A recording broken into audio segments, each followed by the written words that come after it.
Sai Krishna case. Vijayawada Krishnalanka police station పరిధిలో జరిగిన ఒక దారుణమైన ఘట్టం. ఇది దారుణమా, అత్యంత దారుణమా అనేది విచారణలో బయటపడే దానికి సిద్ధంగా ఉన్న తరుణంలో కృష్ణలంక పోలీస్ స్టేషన్ పరిధిలో సంచలనం సృష్టిస్తున్న ఈ Gade Sai Krishna missing custody death ఆరోపణల కేసు ప్రస్తుతం అత్యంత కీలకమైన దశకు చేరుకుంటుందా? 29వ తారీఖు హైకోర్టు ముందు పోలీసులు ఏం సమాధానం చెబుతారు? ప్రస్తుతం అసలు సాయి కృష్ణ బతికున్నాడా, లేదంటే బతికి లేడా? బతికి లేడు, చనిపోయాడు అంటే ఆ చనిపోయాడు అనే దానికి ఆధారాలు ఏమిటి? ఇప్పుడు అదే పనిలో పడ్డారు పోలీసులు. జూన్ 29న హైకోర్టు చివాట్లు చాలా బలంగా గట్టిగా పడతాయి పోలీస్ వ్యవస్థపై అనడంలో సందేహమే లేదు. పోలీసులు 15వ తారీఖు దాకా తెలియదు అని చెప్పి ఇప్పుడు తెలుసు అని చెప్తే మాత్రం అడ్డంగా ఇరుక్కుంటారు. ఎందుకంటే విజయలక్ష్మి గారు, సాయి కృష్ణ తల్లి విజయలక్ష్మి దాఖలు చేసిన హెబియస్ కార్పస్ పిటిషన్పై విచారణ జరిపిన హైకోర్టు జూన్ 29లోగా సాయి కృష్ణను తమ ముందు ప్రవేశపెట్టాలని పోలీసులను ఆదేశించింది. ఇప్పుడు ప్రవేశపెట్టలేమని సమాధానం చెబుతారా, లేదంటే సాయి కృష్ణను ప్రవేశపెడతారా? పెట్టే పరిస్థితి లేదు అనేది బయట నుంచి వచ్చే సమాచారం బలంగా కనబడుతున్న అంశాలు. మరి అలాంటి తరుణంలో పోలీసులు ఎలాంటి దీన్ని మలుస్తారు? ఎలాంటి అవకాశాలు ఉన్నాయి? నిందితులు ఎవరు? ఇప్పుడు అదే ట్విస్ట్. హైకోర్టు గడువు విధించిన నేపథ్యంలో పోలీసులు తాము ఇప్పటి వరకు చేసిన అధికారిక దర్యాప్తు పురోగతి అంటే స్టేటస్ రిపోర్టు రూపంలో కోర్టుకు సమర్పించే అవకాశం ఉంటుంది. సిట్ ఏర్పాటు సమాచారం. చంద్రబాబు నాయుడు గారు తాజా ఆదేశాల మేరకు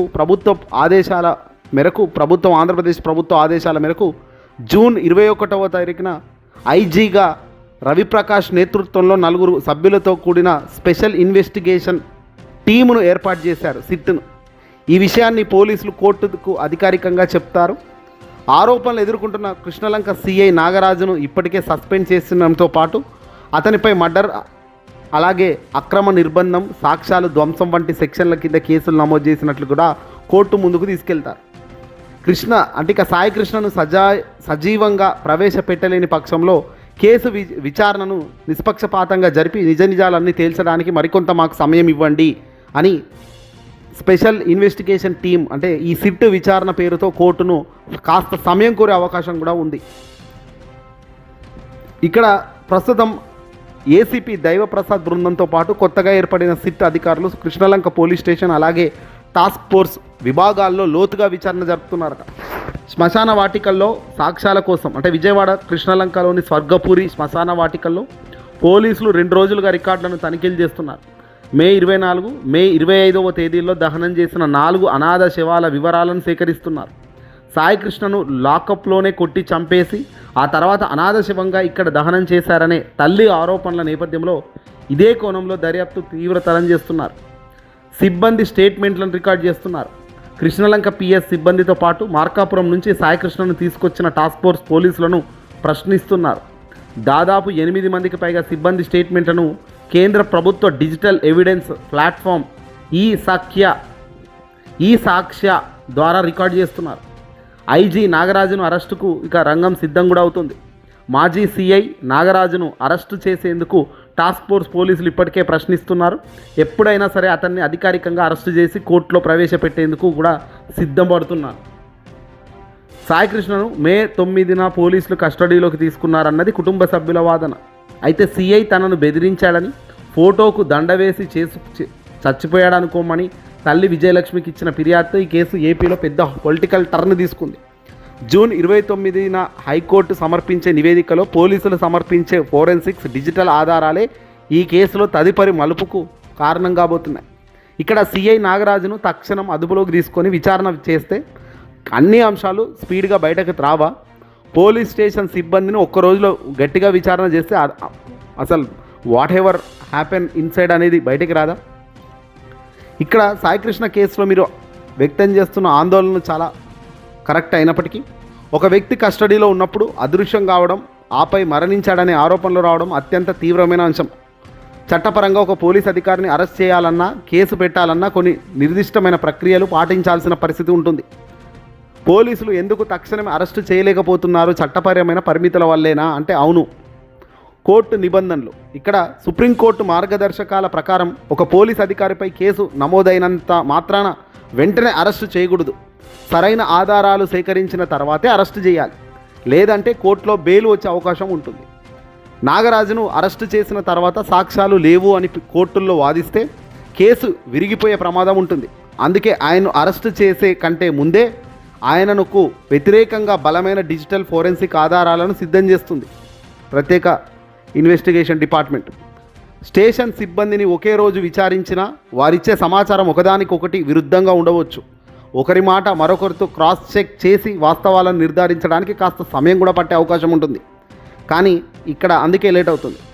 ఇక్కడ సాక్ష్యాలను నాశనం చేశారా, ఎందుకంటే పోలీసులే ఈ పని చేశారన్న ఆరోపణలు పెద్ద ఎత్తున వినబడుతున్నప్పుడు ఆ పోలీస్ అధికారికి ఎక్కడ కోర్టు ఎలా వెళ్తుంది, లీగల్గా పాయింట్స్ ఏంటి, దొరకకుండా ఉండాలంటే ఏం చేయాలనేది అత్యంత బలంగా అతనికి తెలిసి ఉండే అవకాశం ఉంటుంది. కాబట్టి సాయి కృష్ణను కస్టడీలో చంపేశారనే ఆరోపణలు ఉన్నందున పోలీసులు స్టేషన్ సిబ్బందిని, టాస్క్ ఫోర్స్ బృందాన్ని విడివిడిగా ప్రశ్నిస్తున్నారు. ఎవరైనా తప్పుడు సమాచారం ఇస్తే దానిని బయటపెట్టేలా సాంకేతిక ఆధారాలను like CCTV footage, call data సేకరిస్తున్నారు. నాగరాజుపై స్థానికంగా కొంతమంది ప్రజల నుంచి మద్దతు ఉండటం, ఆయన ఇంటి వద్ద నిరసనలు జరగడం వంటివి దర్యాప్తుపై ప్రభావం చూపే అవకాశం ఉంటుంది. దీనిని కూడా పోలీసుల దృష్టిలో ఉంచుకొని అడుగులు వేస్తున్నారు. ప్రభుత్వం తాజాగా ఏర్పాటు చేసిన స్పెషల్ ఇన్వెస్టిగేషన్ టీం పారదర్శకంగా దర్యాప్తు చేస్తుంది. సీసీటీవీ ఫుటేజ్ అలాగే హార్డ్ డిస్కులు కృష్ణలంక పోలీస్ స్టేషన్ సీసీటీవీలను స్వాధీనం చేసుకున్న ఫోరెన్సిక్ ల్యాబ్కు పంపించారు. అక్కడ డిలీట్ చేసిన డేటాను రికవరీ చేసే ప్రయత్నం చేస్తున్నామని చెప్తున్నారు. అసలు ఎవరు డిలీట్ చేశారు, ఎవరి ఆదేశాల మేరకు డిలీట్ చేశారు అనేది కూడా చాలా చాలా ఇంపార్టెంటే కదా. ఎందుకంటే డిలీట్ చేయండి అని కనుక సీఐ నాగరాజ్ చెప్పాడా, లేకపోతే ఎల్ఐఏ చెప్పాడా, పుల్లయ్య చెప్పాడా, చెప్పిన వ్యక్తి ఎందుకు చెప్పాడని అతనికి క్వశ్చన్ చేస్తే కూడా సమాధానం దొరికిపోయే పరిస్థితి వస్తుంది. శ్మశాన వాటిక దర్యాప్తు. సాయి కృష్ణను అనాథ శవంగా దహనం చేశారా అనే కోణంలో ఆనాటి మృతదేహాల రికార్డులను డిఎన్ఏ శాంపుల్స్ ఏవైనా ఉంటే సేకరిస్తున్నారు. వాస్తవానికి డిఎన్ఏ శాంపుల్స్ దొరకకుండా ఉండేదానికే కదా ఒక పక్క వ్యూహంలో తనను అంతం చేశారు. మళ్ళీ ఇక డిఎన్ఏ ఏముంటుంది, డిఎన్ఏ దొరకకుండానే కదా పక్క ప్లాన్ చేస్తారు. సీసీ ఫుటేజ్ను ఆఫ్ చేస్తారు, లేకపోతే సీసీ ఫుటేజ్ను పూర్తిగా రికవరీ కాకుండా ఉండేదానికి ఎలాగుంటుందో ఆ పద్ధతులను వాడతారు కదా. ఎందుకంటే వాళ్ళంతా పోలీసులే కదా ఇన్వాల్వ్ అయ్యింది అనే ఆరోపణలు వస్తుంది. సాక్షాత్తు పోలీసుల చేత జరిపిన ఈ కార్యక్రమాలు ఎలా దొరుకుతాయి, ఎలా ఆధారాలు బయటపడతాయి? ఆలస్యంగా సరే పక్కా ప్లాన్తోనే ఈ హత్య, మర్డర్ జరిగిందా అనే అనుమానాలు వస్తున్నాయి ఇవన్నీ చూస్తుంటే. ఇప్పటికే నాగరాజును టాస్క్ ఫోర్స్ పోలీసులు పలుమార్లు విచారించారు. అరెస్టుకు అవసరమైన ప్రైమా ఫేసి ప్రాథమిక ఆధారాలన్నీ లభించాయని, ఎప్పుడైనా ఆయన్ను అధికారికంగా అరెస్ట్ చేయొచ్చు అనే సమాచారం అయితే అందుతోంది. పోలీస్ వ్యవస్థలో అంతర్గత దర్యాప్తు కాస్త నెమ్మదిగా ఉన్నట్లు అనిపించినా హైకోర్టు గడువు జూన్ 29కి దగ్గర పడుతున్న నేపథ్యంలో పోలీసులు వేగం పెంచుతున్నారు. ఎవిడెన్సెస్ స్పష్టంగా ఉన్నప్పుడు ఆలస్యం చేయడం అనేది న్యాయం జరగడంలో జాప్యాన్ని దారితీస్తుంది. అందుకే ఈ కేసును సిట్ అప్పగించే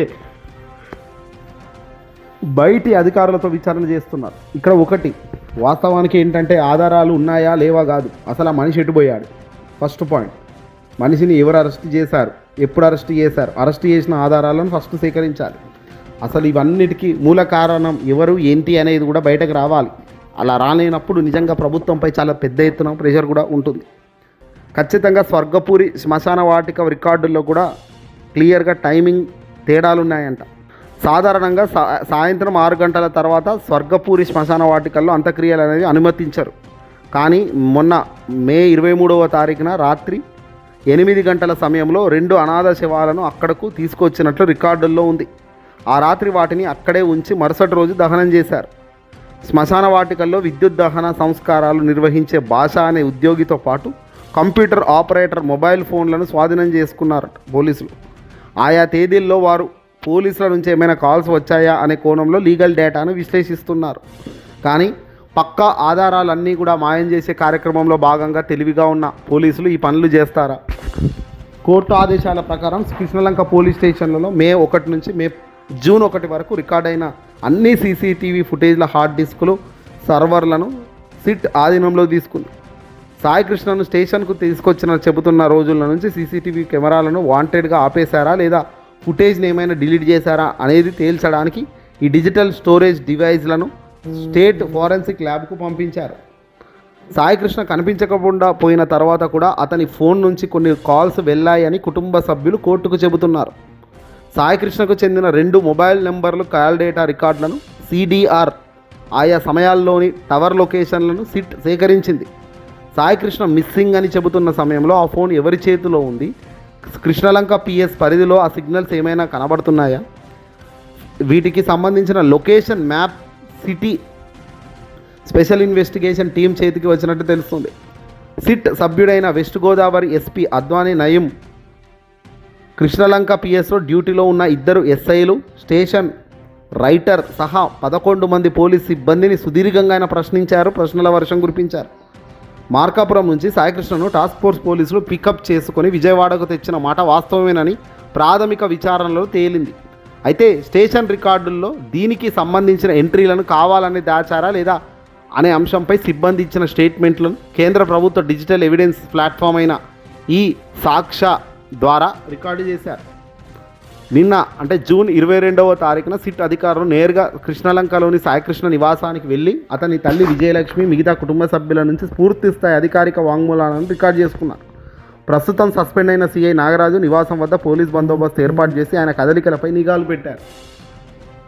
సేకరించిన ఫోరెన్సిక్ రిపోర్టులు, శ్మశాన వాటిక ఆధారాల ఆధారంగానే జూన్ 29న హైకోర్టు సిట్ కీలక నివేదిక సమర్పించబోతుంది. తప్పు జరిగిన వాడికి శిక్షలు పడతాయా అన్నది పక్కన పెడితే అసలు మనిషి చనిపోయాడు, ఆ చనిపోయిన మనిషిని వీళ్ళు చంపారు అనేది ఇప్పుడు చాలా చాలా కాపాడేకుండా లేకుండా ఉండే అంశాలు బయటపడతాయి. చూద్దాం మరి ఏం జరుగుతుందో. ఏదేమైనప్పటికీ కూడా అల్టిమేట్గా అడ్డంగా ఇక్కడ తప్పు చేసిన వాళ్ళైతే చిక్కుకున్నారు. వాళ్ళ వెనకాల ఉన్న పెద్ద తలకై బయటకు వస్తేనే దీనికి ముగింపు పలికే ఆస్కారం కనబడుతున్నట్టు ఈ స్టోరీ చూస్తుంటే వింటున్నా అర్థమవుతుంది.